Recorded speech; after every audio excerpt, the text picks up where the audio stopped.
Lava bless duo 3 মানে লাভার dual display সেগমেন্টের latest phone, যেটা রিসেন্টলি লঞ্চ হয়েছে। আর আজকের ভিডিওতে এটাকে নিয়েই কথা বলবো, তাহলে শুরু করা যাক। প্রথমত এটা আসবে দুটো কালার ভেরিয়েন্টে, যার পিছনে থাকছে গ্লাস ব্যাক ও সাইডে থাকছে প্লাস্টিক ফ্রেম। মানে ডিজাইনের দিক থেকে এটা একটা প্রিমিয়াম ফিল ও লুক দেবে।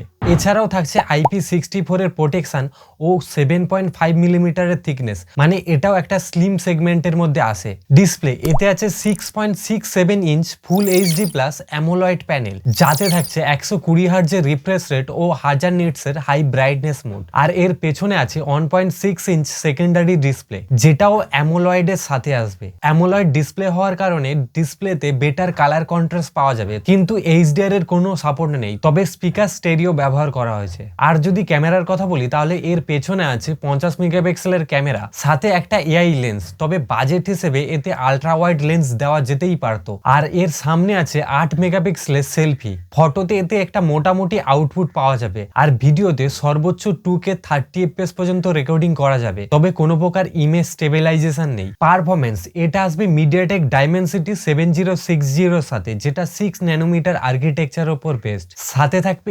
LPDDR5X র্যাম ও UFS 3.1, যেটা সচরাচর এই বাজেটে দেখা যায় না। আর আছে 5000 mAh এর ব্যাটারি, যেটা 33 ওয়াটের ফাস্ট চার্জিং সাপোর্ট করবে। পারফরমেন্সের দিক থেকে যথেষ্ট ভালো হলেও এটা ডেডিকেটেড গেমের জন্য না, তবে ক্যাজুয়াল গেমিং এর ক্ষেত্রে ভালো এক্সপিরিয়েন্স পাওয়া যাবে। কানেক্টিভিটির জন্য এতে আছে 9টা 5G ব্যান্ড, ওয়াইফাই 6, ব্লুটুথ 5.2 ও USB জেনারেশন 2। সফটওয়্যার এটা আসবে অ্যান্ড্রয়েড 15 এর সাথে, আর এতে অ্যান্ড্রয়েড 16 এর আপডেট পাওয়া যাবে। তবে কটা ওএস আপডেট পাওয়া যাবে সে ব্যাপারে কোনো কনফার্মেশন নেই। বাকি সফটওয়্যার এক্সপিরিয়েন্সের কথা বলতে গেলে লাভা ক্লেম করে এটা একটা ক্লিন ব্লোটারলেস স্টক অ্যান্ড্রয়েডের এক্সপিরিয়েন্স পাওয়া যাবে। ফাইনালি যদি এর প্রাইসের কথা বলি, তাহলে এর একমাত্র ভেরিয়েন্ট 128GB পাওয়া যাবে 16,999 এ। বাজেট হিসেবে এটা একটা ঠিকঠাক ফোন। যদি কারো ক্যামেরা প্রায়োরিটি থাকে, সেক্ষেত্রে এই ফোনটা অ্যাভয়েড করে যাওয়াই ভালো।